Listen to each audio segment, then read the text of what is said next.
Hello and welcome sa bagong tutorial mula sa RoboForex. Today, matututunan din natin paano i-verify ang iyong members area gamit ang passport at i-verify ang address. Step 1. Mag-log in sa members area at pumunta sa verification page sa pamamagitan ng pag-tap sa tatlong pahalang na linya sa itaas na kaliwang sulok. Sa ilalim ng profile tab, piliin ang verification. Step 2. Para mag-upload ng document para sa passport verification, i-tap ang Pass the Verification button sa tabi ng tamang option. Pakibasa ang important information na nasa taas ng verification form.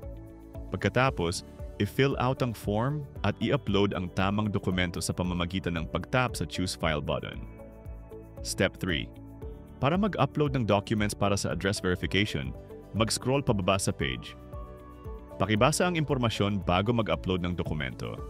Para makita ang listahan ng mga tinatanggap na dokumento, i-tap ang respective button. Pagkatapos mong i-fill out ang form at i-upload ang dokumento, i-tap ang Send. Step 4. Para i-verify ang email address mo, i-tap ang Pass the Verification button sa tabi ng tamang option. Iti-type ang email address mo at i-select ang Send code.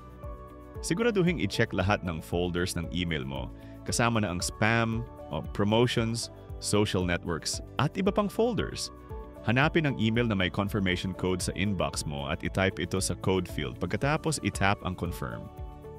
Ang verification request mo ay nagawa na at kasalukuyang pinoproseso. Ang processing time ay hanggang 2 business days. Kapag na-process na, makakatanggap ka ng notification sa email mo.